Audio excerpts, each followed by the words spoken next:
Okay, so we just derived the relation that the arcsine of x is equal to the sum over all odd positive integers of 4 over pi times this t sub n of x over n squared, where we define t sub n of x to be the Chebyshev polynomials, where t0 of x is 1, t1 of x is x, and tn of x is 2x, tn minus 1 of x, minus tn minus 2 of x. So the variables here are slightly different than what I had on the previous board, but you can pretty easily see that this is the same thing that I had stated earlier. So what's interesting about this expression for the arcsine is that at first glance these functions seem to have absolutely nothing to do with trigonometric series. And unless you know about them beforehand, it might be kind of hard to guess just randomly that they have to do with cosine series. So you might think that there's a way to derive this expression without having to go through a Fourier series. And so that's what I'm going to do now, because it's a pretty nice problem, and it sort of reveals some interesting ways to evaluate infinite sums explicitly. So let's write out what we want to do. We want to solve for the sum over all odd positive integers of t sub n of x over n squared. So here, I didn't write the 4 over pi for two reasons. One, I don't want to write it out 100 times, and two, I'm going to presume that we don't know this relation ahead of time, so it kind of feels weird to stick in a 4 out of pi there for no reason beforehand. So what we want to do is evaluate the sum and show that's equal to pi over 4 times the arcsine of x, which is just going to be the same as that expression up there. So let's know some problems that we have with the series and go through some examples which have similar problems. So the first problem we have is obviously that we have the Chebyshev polynomials, but that'll be resolved a bit later. The second problem that we have is that we're summing over all odd positive integers. So not only do we not have a lot of information about Chebyshev polynomials, like we only have this recursive series, but also we're supposed to somehow ignore all of the even terms of the series and only pay attention to the odd terms and not add all of those up. So we don't even have a clean expression for this. And if you try to sort of create another recursive definition by getting rid of the even terms and only having a recursive definition of the odd ones, it actually is somewhat difficult. But there's another way that you can do this, and as an example for showing that, I'll do this sum. So sum over n odd of x to the power of n, which will look something like x plus x cubed plus x to the fifth, and so on. So one way that you can evaluate the sum is by choosing, by defining a new function and manipulating that. And if you're well versed in sums, you might see instantly what this is, but I'll just go through the derivation because it'll help us more with this sum up here. So what we'll do is we'll define a function f of x and t. So we're introducing a new variable t. And now we're taking the sum from n equals 1 to infinity of x to the n, t to the power of n. So here we're taking the sum over all positive integers. And what we're doing is we're defining a power series. And so what it really is the power series in t. So we have t to the power of n, and the coefficients are functions of x. So in this case, the function is x to the power of n. And so what this will look like is it'll just be, xt plus x squared t squared plus x cubed t cubed plus x to the fourth t to the fourth, and so on. And what we want to do is somehow use this information to derive back our expression up there. So one thing that you can do is try plugging in some nice values for t. So one of the nicest values that you can plug in for a power series is 1. And what you get here is when t equals 1, all these t's disappear because t to 1 to the power of any number is 1. So what we have just left is x plus x squared plus x cubed plus so on and so forth. Okay. And if you plug in t equals -1, that's also a fairly nice number that you can choose because you just have an alternating series between negative signs and positive signs. So when you plug in -1, f of x comma -1, that is going to be equal to, well, x times -1 is negative x. And then -1 squared is 1, so then you get x squared. -1 cubed is -1, so you get minus x cubed plus x to the fourth minus x to the fifth, and so on. So what we want to do is use these two series and somehow isolate all of the odd numbers and get rid of all of the even terms. So one thing that we can do is subtract these two series from each other. So if we do that, we are going to end up with x minus negative x, which is 2x. And then x squared minus x squared, which is 0. X cubed minus negative x cubed, which is 2x cubed. Again, x to the power 4 minus x to the power 4, which is 0. And x to the power 5 minus negative x to the power 5, that's plus 2x to the power 5. And you can probably see the pattern. So what's happening is all the even terms are getting cancelled out, and all the odd terms remain. So you notice that this is exactly the sum that we're looking for, but with a 2 multiplied with each term. So what that means is if we subtract these two functions from each other and then divide by 2, then we'll get back what we originally want. Or in other words, this is equal to f of x comma 1 minus f of x comma negative 1 over 2. So why is this useful? It's because the function f of xt, we can evaluate it fairly simply. So because this is a power series, this is the same thing as the quantity xt raised to the power of n. This becomes a geometric series. And we can see that the first term is xt, and the common ratio is also xt. So we can write this as xt over 1 minus xt. Okay. And so now, what we can do is plug in t equals 1 and t equals negative 1 up here, subtract the two, and get our answer. So this is equal to x over 1 minus x minus negative x over 1 plus x over 2. And so we can do some algebra to simplify this. This is going to be equal to x times 1 plus x, and then plus, because you can replace both negative signs with a plus. So you have x times 1 minus x over 2 times 1 minus x squared. And then here what you have is x plus x, which will be 2x, and x squared minus x squared, which will cancel out. So this will be 2x over 1 minus x squared times 2, which will be just equal to x over 1 minus x squared. So I said earlier that maybe you can immediately see what this series of values to if you know some series, and that's because if you sum over all even numbers, then you're going to get 1 over 1 minus x squared because it's just a geometric series, or all even exponents. And if you multiply by x, then you just increase each exponent by 1, which changes them from odd exponents to even exponents. But the series method will be more useful in evaluating the sum because there's no nice little tricks like that for that.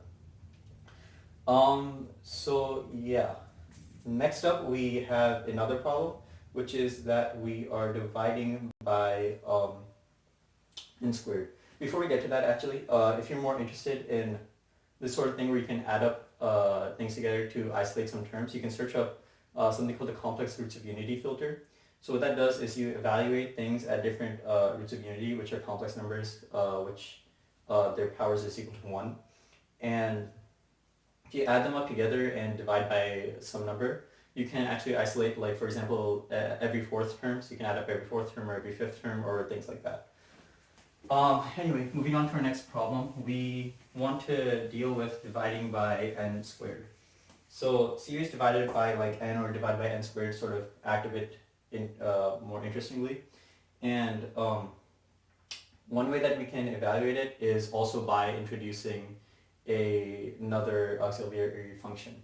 So for this example, I'm going to take the sum over all positive integers of x to the power of n over n, and we want to evaluate this.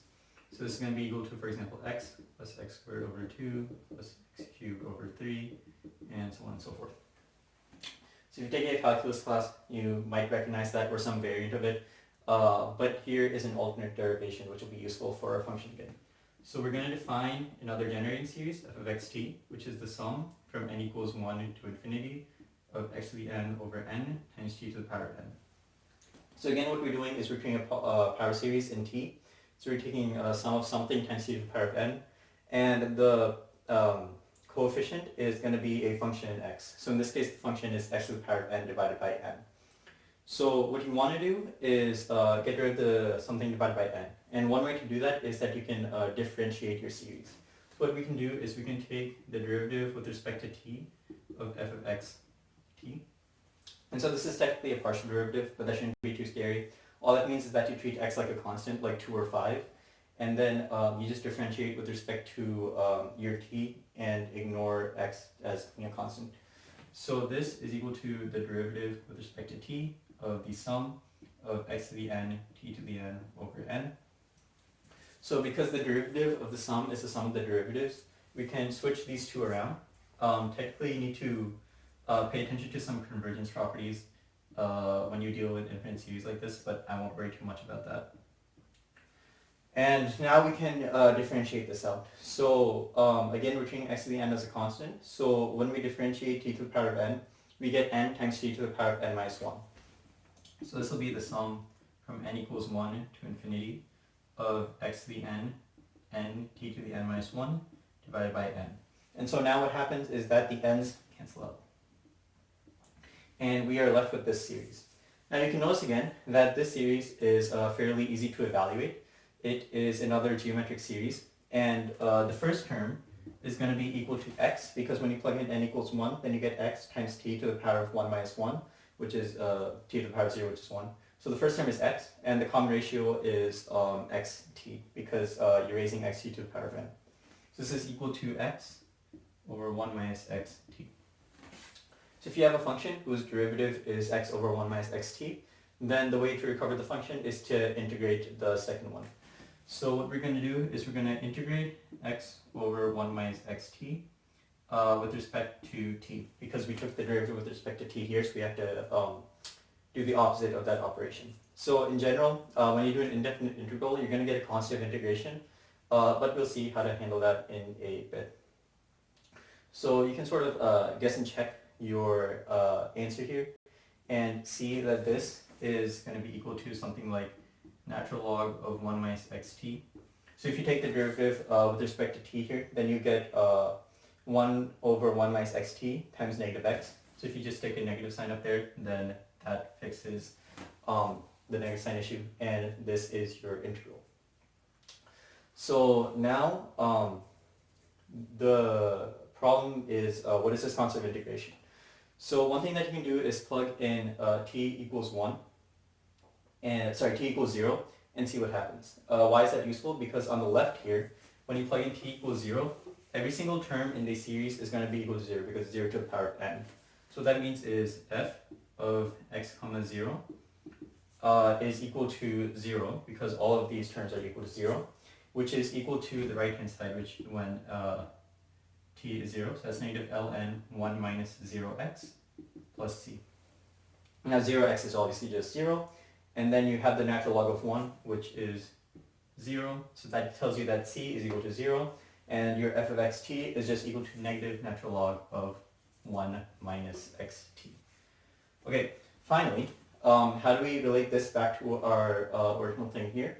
Well, notice that when you plug in t equals 1, then the t's will sort of disappear, because t to the power of any positive integer is going to be equal to, 1 to the power of any positive integer is 1 again. So this series up here is equal to f of x comma 1. And evaluating that, that's just equal to negative natural log 1 minus x. And you should recognize that from like Taylor's series of the log function. And so what we've done here is we've taken a function and we differentiated it to get rid of the n. And so similarly here, we're going to want to create a series and multiply by t to the power of n, and differentiate that twice to get rid of the n squared, evaluate that sum, then take integrals again, and get back to our original series. You might also notice here that we could have just, instead of introducing this t to the n, we could have just differentiating with respect to x. But the problem with doing that here is that we don't really have a nice way to describe the Chebyshev polynomials when you differentiate them. So introducing a new variable becomes useful. Okay, so now I'll clear this up, and then we'll get to actually solving out this series.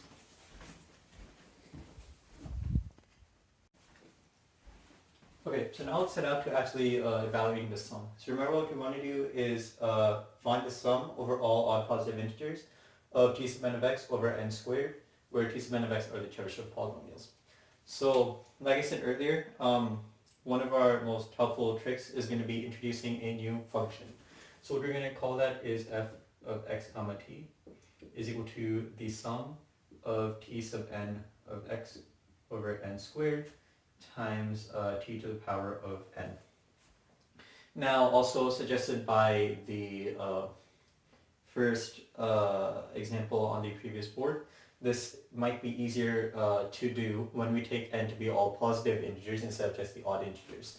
So what we're going to say is this goes from n equals 1 to infinity. And so our problem strategy for solving this is first differentiating with respect to n twice to sort of get rid of this n squared.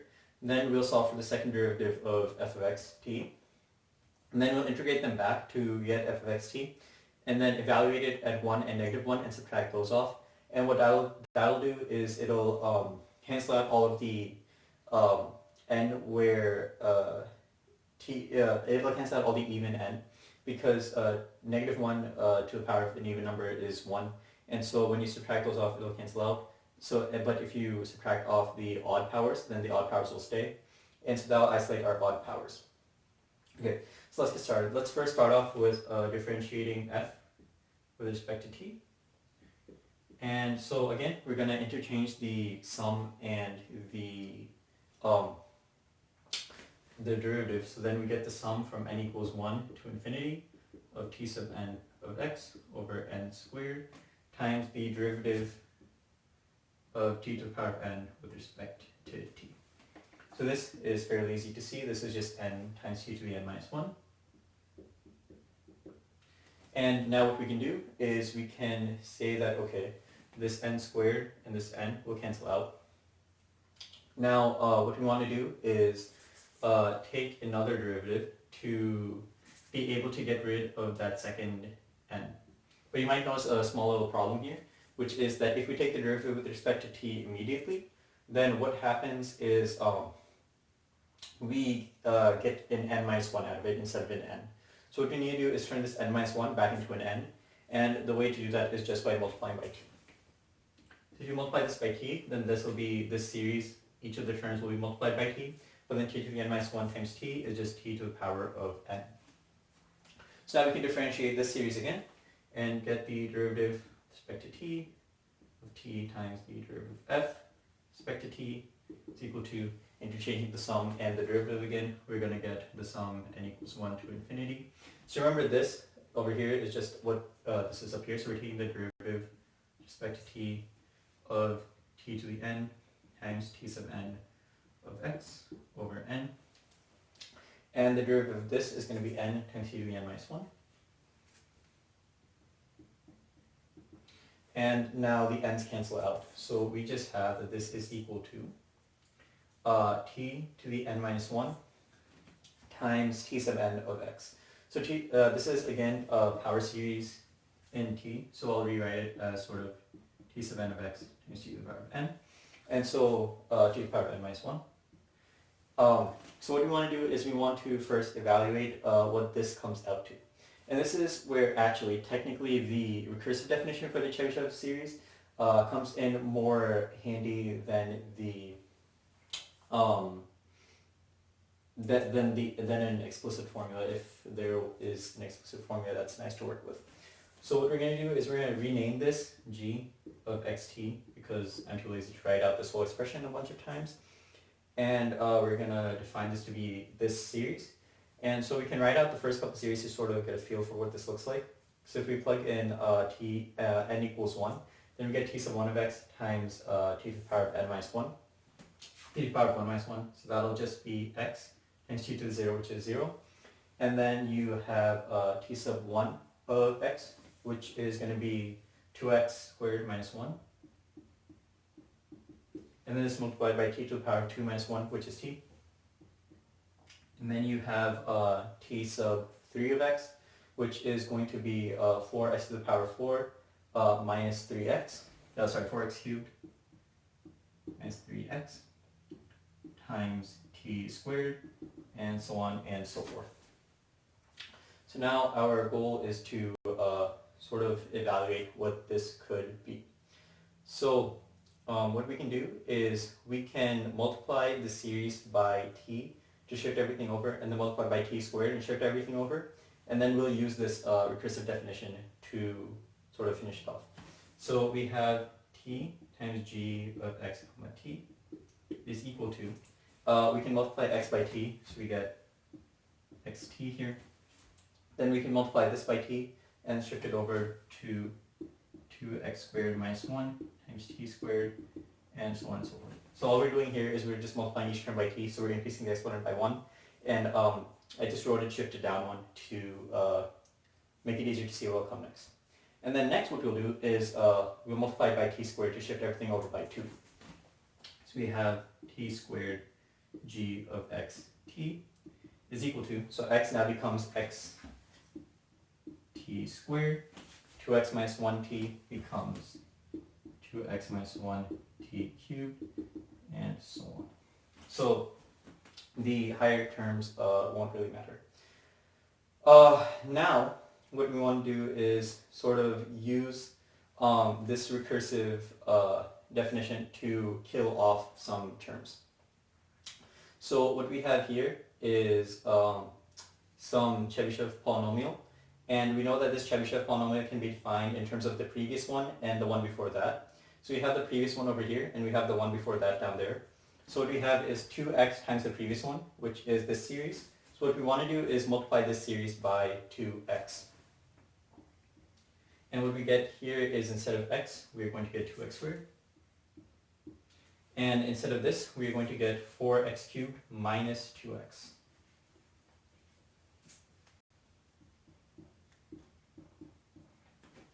Okay. And now we're just going to leave t squared by itself because we have that is just there. So now what we can do is you'll notice that for these guys to cancel out, if we subtract off this series and add on this series, what will happen is you have 4x cubed minus 4x cubed, which is 0, and then negative 3x plus 2x, because you have a negative sign here, and then plus another x, that will also be 0. So then this term cancels.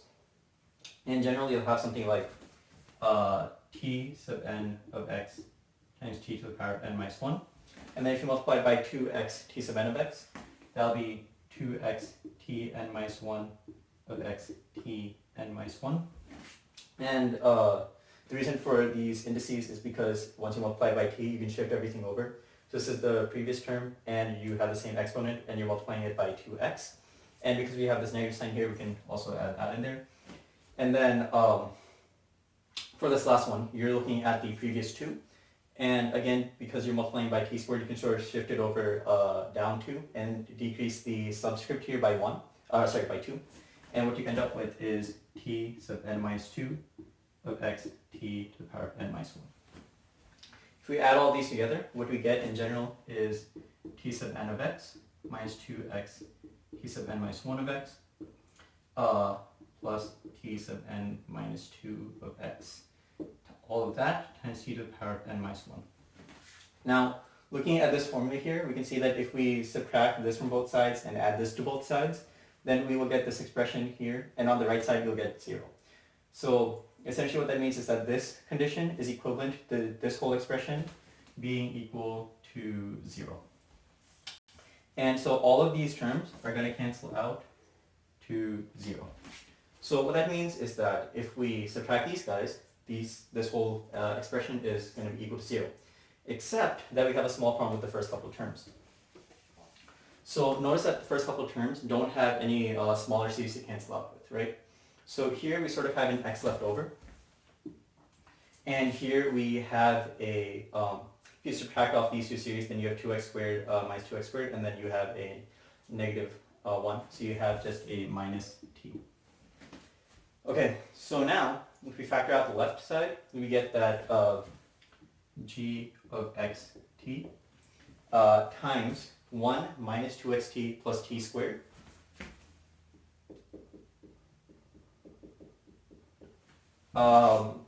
If you add all those together, that's going to be equal to x minus t.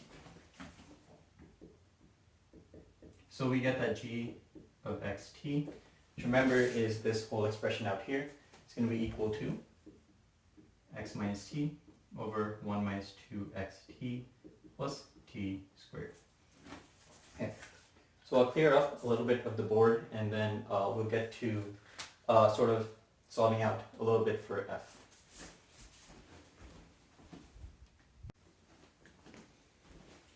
Okay, so now we have made some progress in our problem. We've defined this function f of xt, which is this power series in t. And then based on that, we deduce that this expression is equal to x minus t over 1 minus 2xt plus t squared using our Chebyshev recursion formula and doing some cancellations. So now our first step is going to be to sort of figure out what this inside t partial f partial t is, or the derivative of f with respect to t. And so we want to sort of first undo this outside most derivative operator. And how we can do that is just integrating the right side with respect to t. So we have t times partial f by partial t is equal to the integral of x minus t over 1 minus 2xt plus t squared. Okay, and so again we will solve out the integral, and then we have an indefinite integral here, and we'll solve for our constant of integration afterwards. So now we're going to use our favorite method of integration, which is integration by guess and check. So we notice here that we have sort of an x and a t here, and in the denominator we have a 2xt and a plus t squared. So you may think, oh, if we're lucky, maybe these things will sort of be an inverse chain rule. And so what you can check is the derivative with respect to t. I should write partial derivative. So the partial derivative with respect to t of the denominator here, which is 1 minus 2xt plus t squared. So notice 1 doesn't depend on t, so this will be equal to 0. And then negative 2xt, if you treat x as a constant, then the derivative with respect to t is just negative 2x. And the derivative with respect to t of t squared is 2t. Notice that this is just negative 2 times the numerator. So this is equal to negative 2 times x minus t, right? So now we can just use this information to solve out the integral here pretty quickly. So this is equal to, since we have this expression in the denominator, it's the natural logarithm of that, of 1 minus 2xt plus t squared. And then we are dividing by negative 2 because if you take the derivative of this, then you get the numerator times negative 2. So if we divide by negative 2, that'll cancel out the effect. And we will add on our constant c. Now again, we want to determine what our constant c is. So to do that, let's first look at the series and see what t times partial f partial t is again. So if we take the derivative with respect to t, we get the sum from n equals 1 to infinity of t sub n of x over n squared times n t to the power of n minus 1. This is partial f partial t, right? Because you're just seeing the derivative of t. And so I won't really care too much about the details, except for the fact that if you put in t here, this will become t to the power of n. So this will be equal to something times t plus something times t squared plus something times t cubed, and so on and so forth. And the idea is, again, we can use the same thing. We're going to plug in t equals 0 and see what happens. So if you plug in t equals 0, this is going to be 0, this is going to be 0, this is going to be 0, so it's all going to be 0. If you plug in t equals 0 here, what do we get? We get that 0 is equal to the natural logarithm of 1 minus 0 plus 0 over negative 2 plus c. Now, again, natural log of 1 is just 0, so this term will cancel, and all you get is that c equals 0, which means that t times the derivative with respect to f, t times the derivative of f with respect to t is equal to this natural logarithm expression. And so we can just, like, solve for partial f partial t, derivative of f with respect to t. We can move this negative sign up here and divide through by t. And so we get this expression. So now, I'm going to clear the board, and we're going to solve out for what f is, or actually we're actually going to lead to this expression directly. And even though we haven't done much, I'm going to clear the board because this next step is a big one.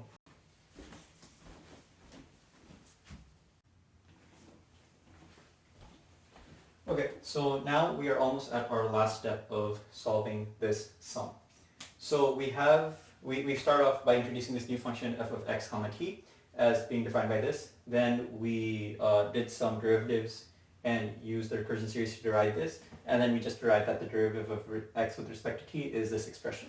And now what we want to do is solve for f of x t, so that we can derive back that sum. So what we have is that f of x t is equal to the integral of this whole thing, so negative ln 1 minus 2t. Okay, so again, so this is just the derivative with respect to t, so to undo that operation, we just integrate with respect to t.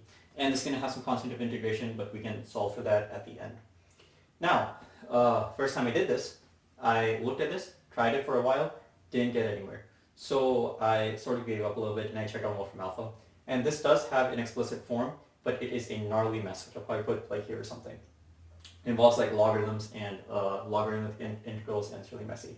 So the next 2 hours of this video will be devoted to deriving that expression. So there's obviously an easier way to do this. And what we can use is the trick that we had from our first example where I talked about like summing over odd integers of x to the power of n. So remember, our final goal will be to write f of xt as being something times t plus something times t squared plus something times t cubed plus something times t to the fourth, and so on and so forth. So I'll just put numbers down here. So 1, 2, 3, 4. And again, our goal is to isolate the first term, the third term, the fifth term, because those are all of the odd positive integers. So how we can do that again is f of x1 is equal to this plus that, and so on and so forth. Because all the t to the power of n just becomes 1, you just have your sum of scribbles, I guess. So you have the coefficients of t, which are functions of x, for each of the coefficients, and if you plug in x, the t equals -1, then you have f of x comma -1. So for the first one is you have negative scribble plus positive scribble, because -1 squared is 1, minus scribble plus scribble, and so on and so forth. So now you want to keep the first scribble, the third scribble, fifth one, seventh one, and so on and so forth. And what you can do is you can subtract these two series out from each other. So if you subtract this, then what you get is the first coefficient. I guess I could subtract this 1, 1, 2, 2, 3, 3, 4, 4. So scribble 1 is scribble 1 minus negative scribble 1. So that'll be 2 scribble 1. And then scribble 2 minus scribble 2, that cancels. Scribble 3 minus negative scribble 3, that'll be 2 scribble 3. Scribble 4 minus scribble 4, again that cancels. And then scribble 5 times 2, because the negative signs add up together. So again, this is what we had before. Remember that these are just expressions in terms of x. I have awful variable naming conventions sometimes. But what you want to do is isolate these ones. And this, for example, the first one will be t sub 1 over 1. This second one will be t sub 3 over 9. This 5 will be t sub 5 over 25. And what we want to do is solve for f of x and subtract out these two values, and then divide by 2. So you have that our sum up here is going to be equal to f of x1 minus f of x negative 1 over 2. And that's just because of this expression here. So now, let me rewrite that actually.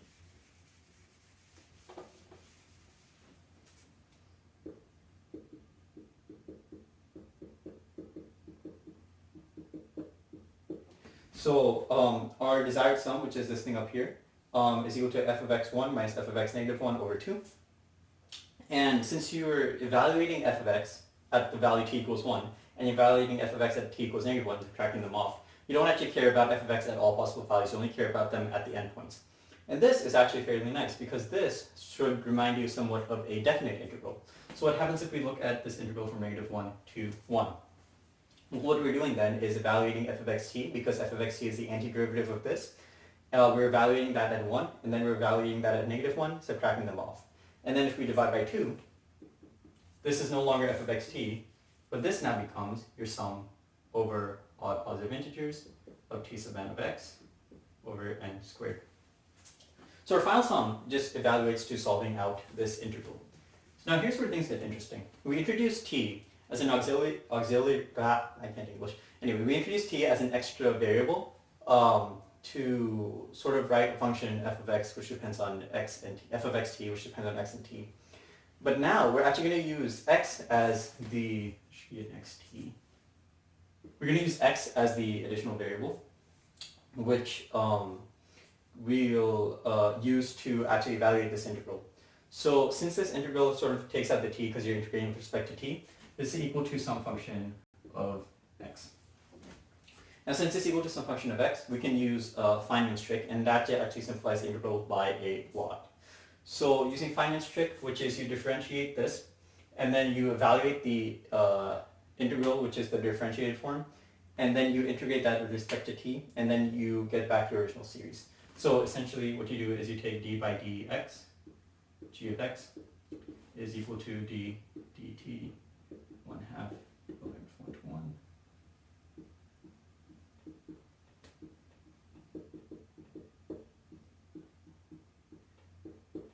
Okay.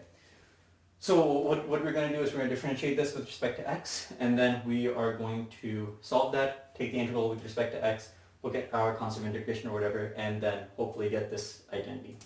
So thing is, here should be a derivative with respect to x. Yeah. So when we differentiate this with respect to x, notice that the integral only depends on t. And also the derivative of the sum is the sum of the derivatives. And because an integral is just like sort of a generalized sum, we can switch the integral and we can switch the integral with respect to t and the derivative with respect to x together, and move this to the inside to become that. So now what we're doing is we are looking at the inside here and differentiating it with respect to x while ignoring this integral. So we're going to treat t as a constant and look at what happens when we differentiate this function with respect to x. So I guess at this point you should probably call this a partial derivative because you have two variables going on here and you're treating t as a constant. So it's equal to 1/2 integral from -1 to 1 of 1 over 2t. Now this is the derivative of a logarithm of something. So I'll just take the negative sign out here for convenience. But the derivative of a logarithm is 1 over the function times the derivative of the function inside. So it's equal to 1 minus 2xt plus t squared. Now we're differentiating with respect to x. So that means that we take each of these terms and look at it, keeping every variable that isn't x constant. So the derivative of 1 with respect to x is obviously 0. 1 does not depend on x. The derivative of negative 2x with respect to x is negative 2t. And then the derivative of t squared with respect to x is 0 because t is independent of x. And then this is dt. So this is where things get nice, because now your 2t and 2t cancel, and your negative signs even disappear. Right? So now what you're left with is the integral from -1 to 1 of 1 over 1 minus 2x plus t squared dt. So I'm going to use a nice little trick to solve this out, and I came across this while trying to evaluate the integral in this form before realizing you can use Feynman's trick. But it actually turns out, in my opinion, to simplify the integral quite a bit, and it's kind of cool to see. So what we're going to do is use a Au substitution. So if you are familiar with doing a lot of integrals, you might want to make the Au substitution sort of like t goes to some linear thing, like t goes to t plus x or something. So u equals t minus x. But we're actually going to do something a bit different. We're going to take u equals 1 over t. And what we do when we do this is t is also equal to 1 over u. So dt is equal to -1 over u squared. So let's look at what happens inside here. We have 1/2 times the integral from -1 to 1 of 1 over, so let's put this -1 over u squared first. And then we have, substituting 1 over u for all the guys there, we have 1 minus 2x times 1 over u plus 1 over u squared du. Okay, so that's just a simple, u substitution. But now is where things get interesting, because you have u squared times 1, so that's u squared, right? And then you have 2x times 1 over u times u squared, so that just becomes 2xu. And then you have 1 over u squared times u squared, so that becomes 1. So this changes to u squared minus 2xu plus 1. Okay, let's write this out.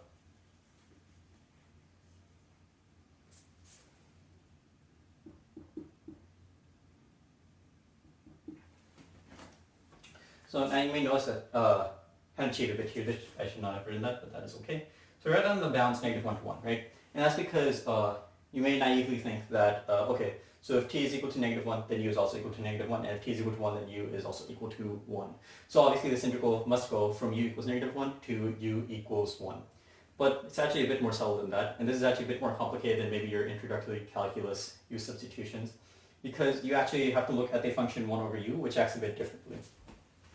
So if you look at the graph of the function 1 over u, it looks something like this. So this is your t, and this is your u equals 1 over t. Then you have -1 and 1.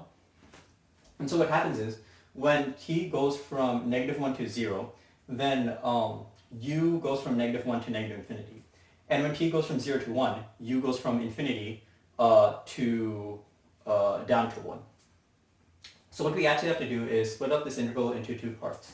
So we write this as 1/2, the integral from -1 to 1 of 1 over 1 minus 2xt plus t squared dt, and then plus 1/2 should be 1 to 0, and then 0 to 1 of the same thing dt. Okay, so now let's focus on the Au substitution on each of these individual parts. So the first, you can notice that we're not really changing the things inside. All we're focusing on is the bounds now, the bounds of integration. So the first integral evaluates to this thing because you just substitute t equals 1 over u and dt equals -1 over u squared. And your bounds become, okay, so when t is equal to -1, u is at -1. And then when t gets closer and closer to 0, u becomes more and more negative, so it becomes -infinity. So you integrate from -1 to -infinity. However, because we have a -1 here, we can just switch up the bounds, but I'll do that in a bit. And then we have our second integral from, again, this is the same function, so this dash just represents 1 over 2xt plus t squared. And when you substitute in this Au substitution, you get the same function. It's -1 over.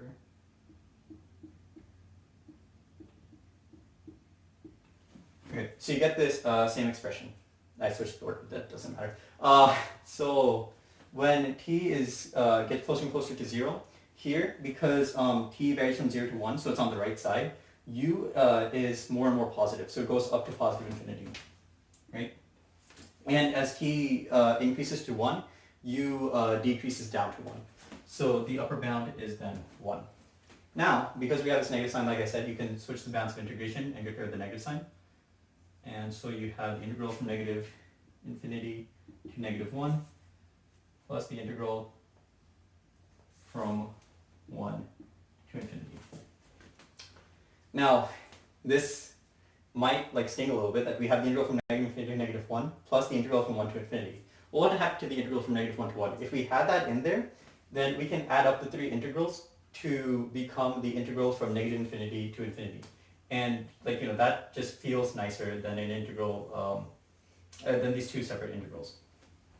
But notice here that we have our variable u, right? But it doesn't matter what we call our w variable. So we can just replace u by t, and we can just call this the integral of 1 over t squared minus 2xt dt. And then here again, I'll just rewrite this. T squared minus 2xt plus 1 dt. Now, remember, our motivation was this integral up here is equal to this sum of these two integrals. However, we can double this integral, right? So this is equal to 1/2, the integral from -1 to 1 of this function dt, plus 1/2 times the integral from -1 to 1 of the same function dt. And what we do is we can just multiply this by 1/2. So what we're doing is we're just adding this to itself. Again, these dashes just represent this function. And then if you double something and divide by half, you get the same thing. But now what we can do is we can take this second one and put it down here.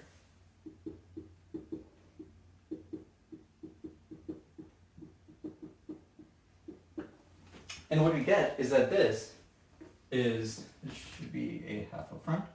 And because we double the integral, this first one becomes these two. And then the second one comes up here. And this is 1/2 times this whole thing. But now notice what happens. We go from negative infinity to negative 1. And then we go from negative 1 to 1. And then we go from 1 to infinity. It's the same function all throughout. You have the coefficient of 1/2.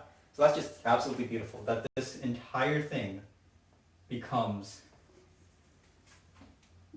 1/4 times the integral from negative infinity to infinity of this function with respect to t.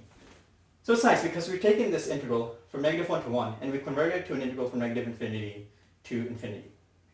And you may ask, like, okay, why is that useful? Well, we can now evaluate this out and see something interesting. So here you have a t squared minus 2 times something times t. So you are tempted to sort of use a completion, like completing the square. So you can rewrite this as 1/4 times the integral from infinity to infinity. And so t squared minus 2xt, that suggests that you do something like 1 over t minus x squared. And so now what you have is, this will give you t squared minus 2xt plus x squared. So to cancel out the x squared, you're going to subtract off an x squared, and then you have the 1 from there. This is plus 1 minus x squared dt. Okay, so now let's just get rid of all this here and focus on this integral up here. So what we can do is we can look at an integral of the form, well, this is like something squared plus something else. So we can look at the integral of the form 1 over a squared plus t squared dt. So if you know like the tangent function, right? So the derivative with respect to t of the arctangent of t is equal to 1 over t squared plus 1. And now if you replace t with something like t divided by a, this will become t over a squared. This will be 1 over a. And then if you divide through by a, then this will become 1 over a squared. But you can rewrite this as 1 over a squared times t over a squared plus a squared, right? That's just moving this to the denominator. Then these two cancel out, and this gives you 1 over t squared plus a squared. So what that means is that tangent inverse of t over a divided by a is the indefinite integral of this function. So what you get is that this integral is equal to 1 over a tangent inverse of t over a. So this is very close to what we have up here, except we have a t minus x squared. And this is why it's really nice to work from negative infinity to infinity instead of working from negative 1 to 1. Because we can look at Au substitution, which looks like u equals t minus x. So obviously du is equal to dt, so nothing changes there. And this then becomes 1/4 the integral from negative infinity to infinity of 1 over u squared plus 1 minus x squared dt. And the reason it goes from negative infinity to infinity is because if you're just shifting it over by constant, you're integrating over the same exact numbers, except you're integrating them in a different order. So like for example, if t equals 0 and x equals 1, then the integral u is just equal to negative 1. So you just sort of shift it to the left by 1. And if t equals 2, then u equals 1, and so on and so forth. So now we can just like evaluate this directly because we have this expression, let's call it a squared, right? So that'll mean that in this case, the a will be square root of 1 minus x squared. So this will be 1/4 times 1 over square root 1 minus x squared times the tangent inverse of u over square root 1 minus x squared, valued from negative infinity to infinity. And remember that we are using u as our substitution variable. So we're evaluating this with respect to u. Now what happens is, this is a positive number. We're going to assume that x is between negative 1 and 1 because that we know that this is arc sine. So that makes sense that this only converges from x equals negative 1 to 1. And if x equals negative 1 to 1, then this denominator is positive. And so u divided by a positive number, if u becomes a really large positive number, then it doesn't matter if you multiply by something, it's still going to go to infinity. And if u is a really large negative number, it doesn't matter if you divide by a positive integer, it's still going to go to negative infinity, or not positive integer, but a positive number. So essentially what I'm saying is that this is equal to 1/4 times 1 over square root 1 minus x squared times the tangent inverse of infinity minus the tangent inverse of negative infinity. So yeah, this is just like infinity divided by root 1 minus x squared, but that's still infinity. So let's evaluate that up here. Let's look at what 1 over 4 root 1 minus x squared.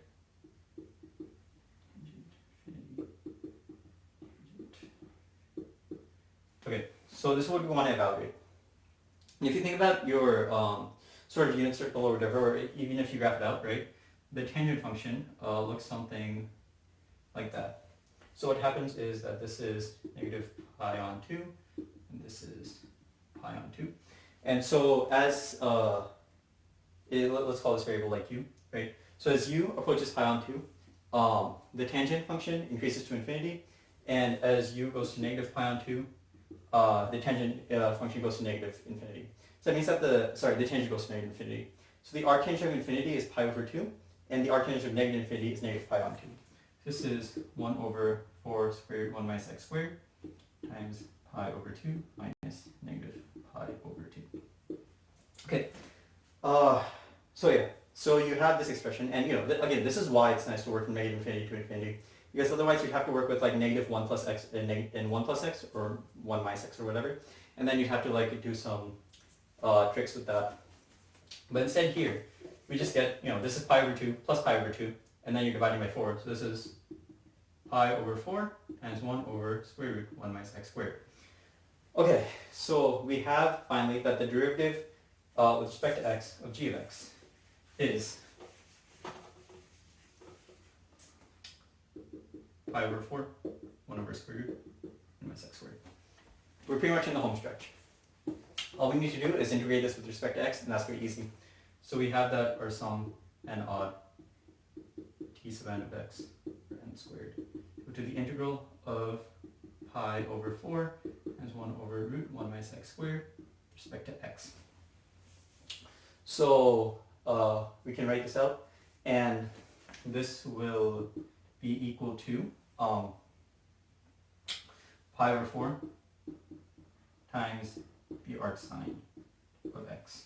And that's a pretty common integral. The integral of 1 over root minus 1 minus x squared is equal to the arc sine. And then you add on some constant of integration. So now the question is, what is the constant of integration that we are going to use here? So because we don't really care about what value of x we have here, we can just plug in some value of x, see what this evaluates to, and then work from there. So what we can see is if we pick x equals 0, right, we can work with this integral. So if you pick x equals 0, g of 0 is equal to 1/2 integral from negative 1 to 1 of negative ln 1 plus t squared over 2t dt. Now notice something, that this is an odd function.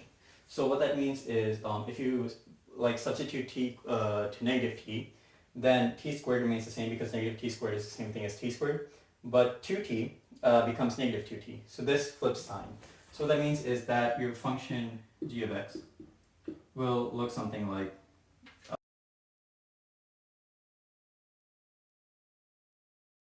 so what will happen is that this positive area will cancel out with this negative area. Sorry, this is supposed to be u of 0. And this is a function of t, right? Because this is, or actually this inside thing, as a function of t is going to look something like this. And so the positive and negative portions cancel, and this integral evaluates to 0 because you're integrating from negative 1 to 1, and it's an odd function. So this is going to evaluate to 0, which is equal to pi over 4 times arc sine of 0. Arc sine of 0 is 0. And so you have that c is equal to 0. So we're done. This sum, through a lot of clever tricks, is equal to pi over 4 times the arc sine of x. We used absolutely 0 Fourier series, 0 cosine, or Chebyshev whatever, and we derived this relation. Yeah, so now let's talk about some interesting things which have to do with this series.